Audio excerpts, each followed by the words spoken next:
Those are some of our top stories this hour. You're watching The Weekend at 1 at a minute past the hour. My name is Michelle Ngele.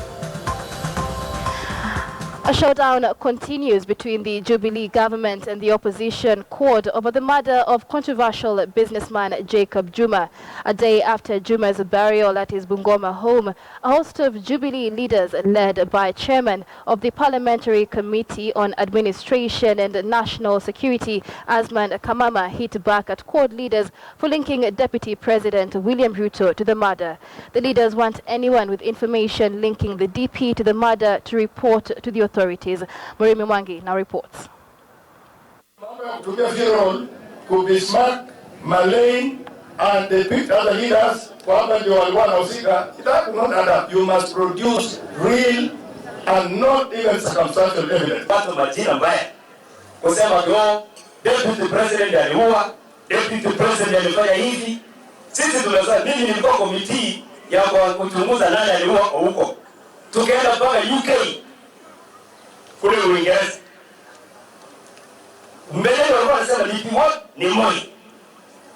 Mwisho ilikuja kurudiwa kwamba ni wenyewe wale watu wa pale. Interior Cabinet Secretary Joseph Nkaiseri is warning the opposition against the planned protests against IEBC tomorrow. Nkaiseri says CORD must follow the rule of law in registering their dissatisfaction against the electoral body. CORD has maintained that its leaders and supporters will continue with their siege at Anniversary Towers, the headquarters of the IEBC, every Monday until the commissioners leave office. Elsewhere, the National Disaster Management Unit is proposing that the site of the Huruma building collapse be declared a public monument. The unit reports that over 100,000 people have visited the site since it was reopened to the public 3 days ago. The location was closed for 12 days during the search and rescue operation. The tragedy claimed 51 lives, 140 other people were rescued, and 2 more people are still unaccounted for.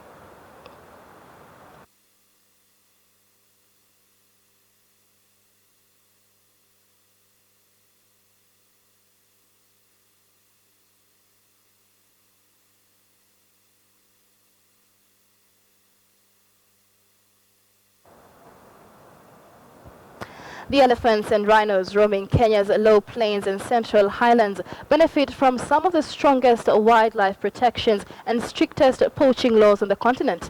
But the country continues to be a top transit hub for ivory and rhino horn trafficking, according to a new investigation. The non-profit wildlife monitoring network Traffic found that since All right, we apologize for that. We'll have that story later on in the bulletin. Moving on, the drought that has hit Ethiopia and northern Somalia is a result of 4 consecutive seasons of below-average rains worsened by El Nino. Farmers and herders are the hardest hit, and they make up 3/4 of the Somaliland and Puntland's population. Failed crops, severe water and pasture shortages have pushed these communities to the limit. The UN is now mobilizing resources so that agencies such as UNICEF can provide life-saving assistance to some 1.7 million people affected by drought in northern Somalia. This includes 385,000 people in need of immediate assistance, while another 1.3 million are on the brink of slipping further into hunger and destitution if rains continue to fail. Further, nearly 100,000 children under 5-year-old are acutely malnourished in Somaliland and Puntland. Right, you're watching The Weekend at 1. Let's take a short break. Don't go too far. We'll be back with more. Welcome back to the Weekend Express. We do Weekend at 1, I beg your pardon. We do apologize for that slight technical hitch. Moving on, however, the elephants and rhinos roaming Kenya's low plains and central highlands benefit from some of the strongest wildlife protections and strictest poaching laws on the continent. But the country continues to be a top transit hub for ivory and rhino horn trafficking, according to a new investigation. The non-profit wildlife monitoring network Traffic found that since 2009, more ivory has been transported through Kilindini Port in Mombasa than along any other trade route in Africa. The port acts as a thoroughfare for countries such as Tanzania, Mozambique, and the Democratic Republic of Congo to transport illegal wildlife goods to Asian markets. Jomo Kenyatta Airport in Nairobi was also listed as a key exit point from the continent for ivory and rhino horn. Still, the report praised Kenya's recent efforts to curb poaching. The killing of elephants and rhinos declined in 2015, while poaching figures for the sought-after species either rose or stayed steady across the rest of the continent.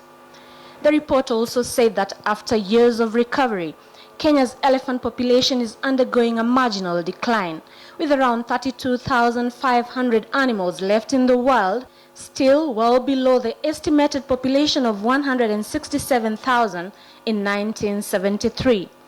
Similarly, since 1970, Kenya's rhinos population has fallen from around 20,000 to just 650 black and 381 white rhinos in 2014.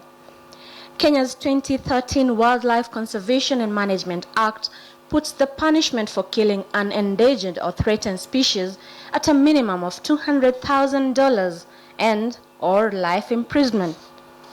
According to Traffic's report, only 4% of convictions of wildlife crimes between 2008 and 2013 resulted in jail time for the perpetrators.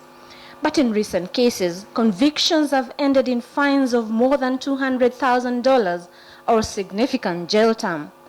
Such was the case in the 2014 conviction of a Chinese ivory smuggler on his way from Mozambique through Kenya, and the 2015 conviction of a woman fined with 5 pieces of elephant tusk.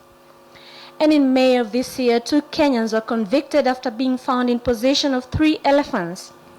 Traffic said the next step is to root out corrupt government and private sector officials and cooperate on an international level to arrest traffickers and go between higher up the trade chain.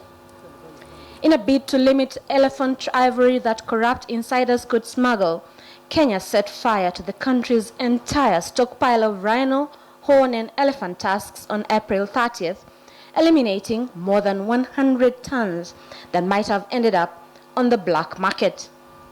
Ellen Onjiro, KTN News. Across the borders, the drought that has hit Ethiopia and northern Somalia is the result of 4 successive seasons of below-average rains worsened by El Nino.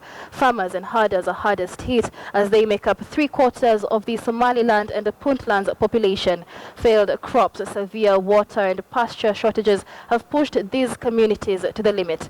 The UN is now mobilizing resources so that its agencies such as UNICEF can provide life-saving assistance to some 1.7 million people affected by drought in northern Somalia.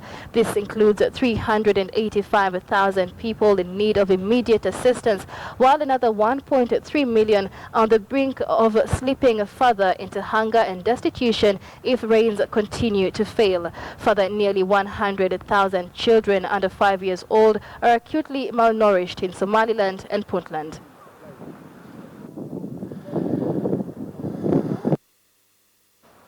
Regional governments including Nigeria, Chad, Niger, Benin and Cameroon gathered in Abuja to discuss strategies to fight Boko Haram. Boko Haram has waged a 7-year insurgency in northern Nigeria and last year pledged loyalty to Islamic State, which has seized parts of Libya, Syria and Iraq.